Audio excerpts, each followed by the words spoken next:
그러면 이제 또 이어서 오늘 도영현 교수님께서 그 번역한 부분 1장에서 6장에 나오는 내용 중에 이어서 그 일부 앞부분은 정치 발전이 이루는 전반적인 걸 다뤘지만 2부에서 이제 본격적으로 방금 말한 인간의 욕구, 니즈 문제와 또 생존의 문제와 이런 거를 다루셨는데 좀 더 이제 구체적으로 좀 풀어 나가도록 하겠습니다. 네. 네, 제가 준비해온 그 자료에서 너무 벗어나지 않으면서 또 이재봉 교수님이 지금 말씀하신 그 내용에 또 연관지어서 말씀을 드리자면은 박한식 교수님은 지식을 위한 지식인이 아니십니다. 아까 제가 소개해드린 평화에 미치다라는 그 회고록을 보시면 지식인의 사명은 인류를 살리는 데 있다. 이렇게 확신하고 계시고 그 자기가 믿는 바를 실천하고 살아오신 지식인이세요. 그러다 보니까 인권에 대해서 많이 관심을 갖고 계셨는데 박한실 교수님이 정의하는 인권 중에서 다른 분이 사용하지 않는 개념이 있습니다. 사랑할 권리. 인권 중에서 6가지 인권을 말씀하시는데 사랑할 권리가 인권이라는 것을 말씀하시고 이 남북 동포들이 가족이 헤어져서 서로 만나지 못하는 거 이거 완전 비정상 아닙니까? 인권 중에 그거보다 더 소중한 인권이 없는데 우리는 지금 그거를 못하고 있어요. 비정상적인 삶을 살면서 우리나라에서 북한 사람들이 북한 정부에서 인권을 존중하지 않는다. 이렇게 미국 정부가 하는 식으로 덩달아서 북한을 악마화하고 있는데 그게 우리나라 안에 인권을 들여다보면 또 기가 막힌 현상이 엄청 많거든요. 우리나라에서는 비극적으로 자살할 권리를 아주 자유롭게 행사를 하고 있지 않습니까? 이혼할 권리. 아, 제가 말씀드리고자 하는 것은 박한식 교수님이 말씀하시는 거는 논문 쓰기 위한 논문이 아니고 이분이 공부를 엄청 많이 하셨어요. 이 책이 사실 읽기가 쉬운 책은 아니라는 인상을 받으실 수 있지만 이분이 정치 철학자로서 깊이가 있으신 분이고 동시에 사람을 살리려는 학문을 하다 보니까 북한에도 50번 이상 갔다 오시고 인권에 대해서 말씀을 하시고 또 우리가 스스로 저주 받을 만한 이런 그 상황에 우리가 스스로 몰고 왔기 때문에 이거를 해결을 해야 된다는 것을 말씀하시고 현재 우리가 직면하고 있는 그 이념은 자본주의, 민주주의, 또 사회주의, 공산주의는 사실 세상 사람들을 분열시키는 거기에만 공헌을 했지. 이 보통 군사주의라고 하지요. 무기 팔아서 장사하는 걸 제일 잘하는 거가 개인 미국인이 아니고 저는 개인 미국인이나 개인 일본인을 비판하는 게 아니고 정부의 정책을 지금 비판하는 건데요. 군사주의를 통해서 무기를 팔아서 자기의 그 국익을 챙기는 거를 미국이 해왔고 이 경제를 동시에 그렇게 해서 비정상적으로 살리려고 하다 보니까 인간관계 자체가 제로섬 인간관계가 되는 거예요. 그래서 미국을 따라하는 따라서 지금까지 우리가 무엇을 했습니까? 경제적으로는 발전을 했지요. OECD 국가로 됐고 뭐 GDP니 뭐 이런 거 우리가 아주 자랑할 만은 합니다. 사실은 그렇게 극심한 가난을 극복하고 지원을 받는 나라에서 가난한 다른 나라를 지원하는 나라로 이렇게 탈바꿈한 나라는 전 세계에서 우리나라밖에 없습니다. 그래서 우리는 자부심을 충분히 가질만 하고요. 경제적으로 우리가 이렇게 이룩했다는 거, 물질적으로 이렇게 편안한 세상을 만들어냈다는 거에서 충분히 자긍심을 가질 수 있다고 생각합니다. 그런데 주역에서 얘기하는 것처럼 다시 그 뒷면을 보자면 그 대가가 엄청납니다. 우리가 제로섬 인간관계를 오히려 당연하게 여기는 그런 세상에 살고 있습니다. 제로섬 인간관계라는 게 가장 잘 표출된 거가, 우리나라 사람들은 이 영화가 뭐 상을 받고 그러니까 굉장히 자랑스럽게 생각을 하는데, 오징어 게임. 그거 내용을 보면은 우리가 사실 자랑스럽게 생각할 만한 내용이 아니거든요. 아주 쉽게 얘기하면 너 죽고 나 살자. 신자유주의. 미국 사람들이 전쟁을 해도 자기네 나라에서는 안 합니다. 전쟁을 일으켜서 무기를 팔아야 이득이 생기는데 자기 나라 생명은 다치질 않고 다른 나라에 가서 항상 전쟁을 일으킵니다. 우리나라가 포함됐어요. 우리나라의 양민들이 6.25 때 얼마나 미군에 의해서 희생되었는지 모릅니다. 우리 그 베트남 가서 우리는 미국 정부가 시키는 대로 또 그렇게 해서 우리도 베트남 사람들 많이 또 죽였잖아요. 근데 우리의 본래 한국인의 인성은 그런 게 아닌데, 물질주의를 따라가다 보니까 이렇게 되는데, 이것의 그 원인이 이제 세계화, 자본주의, 이게 이 책임이 있다고 이제 박한식 교수님이 말씀하고 계시고, 그 양극화 현상을 어떻게 처리해야 되나, 이것을 학자로서 또 선생님으로서 이제 고민을 이제 하시다 보니까 이 정치학의 방향 자체가 좀 잘못됐다. 너무나 그 물질 과학을 흉내낸 행동주의 사회 과학을 하다 보니까 방법론 자체가 잘못됐다. 이분이 공부를 엄청 열심히 하셨어요. 그런데 결과적으로 이 학문의 방향 자체가 잘못됐다. 학문이 보통 사람들이, 학식이 높지 않은 사람들이 알고 있는 상식을 무시한다. 전통적인 지혜를 무시한다. 그렇기 때문에 우리는 이렇게 환경 위기를 맞이하지 않을 수 없었고, 불평등이 심화됐고, 무기 팔아서 먹고 살아야 되는 그런 형국. 지금 미국이 아주 대표적인 케이스죠. 아무리 다른 나라에서 비판을 해도 꿈쩍도 안 합니다. 아직까지. 그런데 그런 식의 자본주의는 망하게 돼 있다고 예견하는 사람들이 이제 계속 많이 생기고 있고, 우리가 미국 따라서 여태까지 해온 것을 다시 돌아보게 하는데 이 책이 굉장히 도움이 된다고 생각을 합니다. 여러분이 다 알고 계시겠지만은 우리가 한국에서 겪고 있는 이 문제들은 글로벌 수준의 문제예요. 한국만이 겪고 있는 문제가 아니고, 이런 기후 위기나 그 지구 온난화로 인한 문제라든가 이런 불평등, 이런 것은 지구 전체적인 보편성을 갖고 있는 그런 문제이고, 이것이 그냥 좀 천천히 해결해도 되는 그런 게 아니고 아주 긴박한 문제입니다. 피부로 닿아오는 그런 문제이고, 이것을 해결을 하려면 어느 그 특수 분야에서만 나서서 하는 게 아니고, 이분은 정치학자로서 해결책을 찾으려고 평생 이렇게 노력을 하시고 하신데, 지금 그 박한식 교수님이 또 인정하는 바는 이 탈학제적인 해결 방법이 아니면 해결할 수가 없다는 겁니다.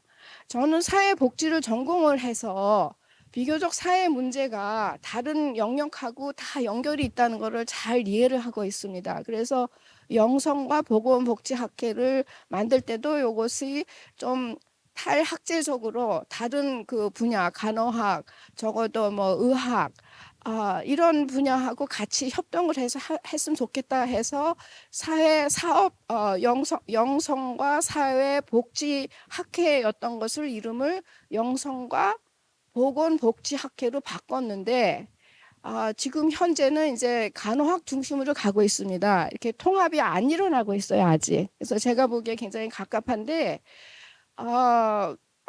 하물며 통일에 관한 한 정치학자만 나선다거나 정치가만 나선다거나 그래서는 안 되고, 지금은 학문의 영역을 넘나드는 탈학제적인 문제 해결 방법을 찾지 않으면 안 된다는 것을 말씀드리고 싶고요. 그러면 우리 학자든 정치가든 사회복지사든 의사든 우리가 일하는 거는 우리가 혼자서 개인으로서 그냥 잘 먹고 편안하게 잘 살기 위해서가 아니고 좋은 사회를 만드는데 조금이라도 도움이 되는 그런 일을 하면서 살고 싶은 게 우리의 그 욕구잖아요. 이 책에서 그 사회복지사들도 많이 쓰는 에브라함 메슬로우의 인간 욕구의 계층 구조를 박한식 교수님이 응용을 해서 이제 쓰고 계시는데 결과적으로 좋은 사회에서 살지 않으면 개인은 혼자서 좋게 살 수가 없습니다. 그러면 좋은 사회가 무엇인가를 우리가 고민을 해야 되는데 보통 GMP 무슨 물질적인 이런 그 측정 도구를 가지고 좋은 사회라고 우리가 지금까지는 그렇게 생각하고 그렇게 살아왔어요. 그런데 결과적으로 물질적으로는 굉장히 좋은 환경에 살게 된 것은 좋지만 그 대가가 그냥 쉽게 얘기해서 평상적으로 얘기해서 좀 얼빠진 사람들이 사는 사회가 아닌가. 요새 여러분은 그 좀비라는 말 아시죠? 영화도 많이 나왔어요. 한국을 배경으로 하는 그 좀비가 날뛰는 그런 그 영화도 나오고 그러는데 우리가 자본주의 사회에 사는 좀비가 아닌가. 물론 그 물질에서 나오는 편리함을 충분히 이용을 해야 되고 AI 인공지능도 우리가 지혜롭게 사용을 해야 됩니다. 그런데 얼빠진 사람은 그런 걸 할 수가 없지요. 사실 AI 공부를 하는 사람들은 지금 굉장히 심각하게 얘기를 합니다. 이게 심각한 문제가 너무 많다 보니까 어떤 것부터 해결해야 될지는 모르는데 제 생각으로는 우리 얼부터 찾아야 된다. 그렇게 생각을 합니다. 그래서 이 좋은 사회를 만들기 위해서 정치도 하고 사회복지사 역할도 하고 의사도 하고 하는데 그러면 사회가 발달을 해야 되는데 전체적으로 발달을 해야 되는데 이 정치 영역에만 초점을 맞추고 보더라도 정치 발전 또는 사회 발전은 결과적으로는 사람들이 살면서 행복감을 느낄 수 있는 좋은 사회를 만들기 위해서 하는 건데 이 사회 발달이라는 거는 이 정치학자들이 뭐 여러 이론을 해서 뭐 체계적으로 논리적으로 정의하고 뭐 데이터를 해서 분석을 하고 그 실증 사회과학 학문으로서 논문도 많이 나오고 했는데 그것을 다 따져 보니까 무용지물이더라. 박간식 교수님이 말씀하시는 거는 사회 발달은 모든 인간의 그 니즈를 보통 욕구라고도 이제 번역을 하는데요.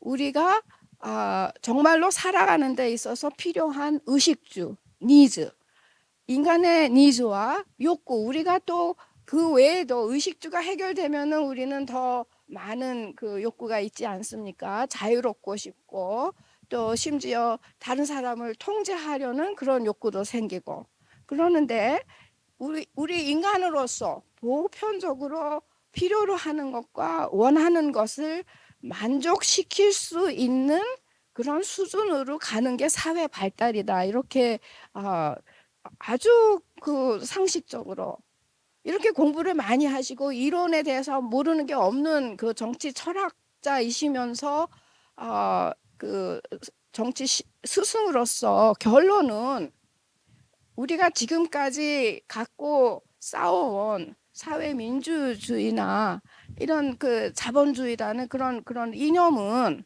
또 그런 이념을 뒷받침하는 이런 그 학자적인 역할은 별로 사실 사람 살리는데 도움이 안 됐다는 그런 결론을 내리셨거든요. 그래서 특히 통일에 관한 한 도덕적이고 윤리적인 실용성을 고려하지 않으면 안 된다고 생각을 하고요. 그래서 이분이 주장하는 거는 우리는 새로운 창의적인 이념을 만들어내지 않으면 안 된다. 이렇게 네. 주장을 하십니다. 네, 아주 중요한 말씀을 잘 해주셨는데요. 말씀을 듣다 보니까 이제 뭐 미국의 라이널드 리버가 말한 건가요? 그 도덕적 인간과 비도덕적 사회. 예, 사회가 지금 문제고 얼빠진 사회가 지금 되고 있다. 특히 자본주의 사회 속에서 양극화 심하게 되고 그 가운데는 군사주의가 들어가서 더욱더 이제 미국의 장난이 심하고 있다.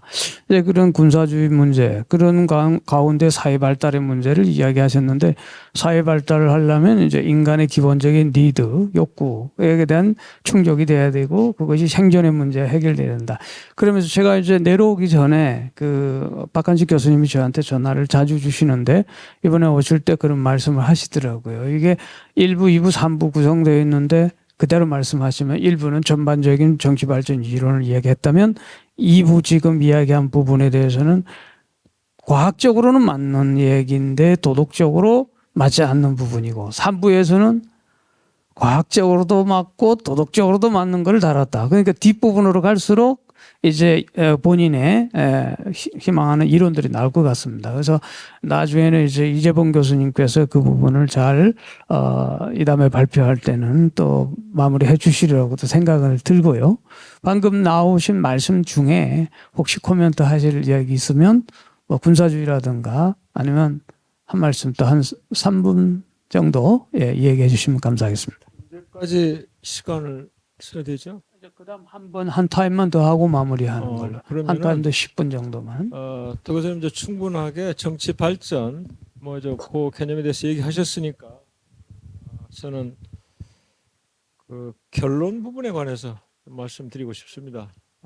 이 책이 원서가 수정판입니다. 2016년에 초판이 나오고 5년 뒤에 수정판이 나오는데 우리가 이제 수정판을 번역한 거예요. 그럼 초판하고 수정판의 가장 큰 차이점이 뭐냐? 한 장이 추가로 들어갔어요. 그러니까 미국과 서유럽이 주도해온 세계화가 잘못됐다.